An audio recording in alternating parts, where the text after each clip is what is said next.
Qu'est-il arrivé à Delphine Jubillard? 3 semaines après la disparition de l'infirmière de 33 ans, les enquêteurs tentent encore de percer le mystère. Le quotidien La Dépêche du Midi rapporte les 4 pistes privilégiées par les investigateurs. Ils se sont tout d'abord penchés sur son mariage avec Cédric Jubillard. Le couple traversait une période de turbulence. Delphine Jubillard avait fait savoir, dès l'été dernier, à son mari, son intention de divorcer et il faisait face à des soucis financiers. S'il n'y avait pas de violence entre eux, les tensions étaient parfois vives, selon leurs proches.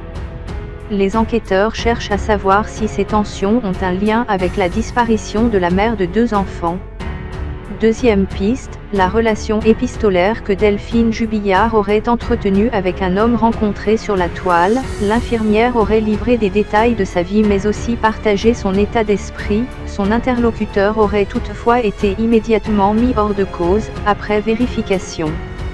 Reste à savoir si Delphine Jubillard a fait d'autres rencontres qui auraient entraîné son départ du domicile familial de Cagnac-les-Mines, dans la nuit du 15 au 16 décembre. La troisième hypothèse explorée par les enquêteurs est celle du camping-car du boulodrome de Cagnac-les-Mines. Le véhicule, qui stationnait régulièrement devant le boulodrome à proximité du domicile de la famille Jubillard, appartenait à une connaissance de Cédric Jubillard. Selon les informations de La Dépêche du Midi, les 2 hommes jouaient à la pétanque ensemble. Le camping-car a disparu à la période où se sont produits les faits. Des vérifications ont été réalisées et le propriétaire de ce véhicule, qui dit résider en Aveyron, n'a rien à voir avec cette affaire, écrit La Dépêche du Midi.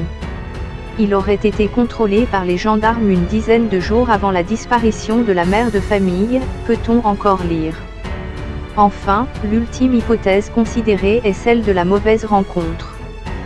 Que s'est-il passé le soir du 15 au 16 décembre, lorsque Delphine Jubillard a sorti les chiens? Delphine Jubillard aurait été munie de son téléphone lorsqu'elle est sortie la nuit. Son portable a cessé de borner le jeudi matin 17 décembre, à environ 2 km de son domicile et n'a jamais été retrouvé par la suite. Il était très rare qu'elle promène les chiens toute seule, surtout le soir, a assuré un voisin aux enquêteurs.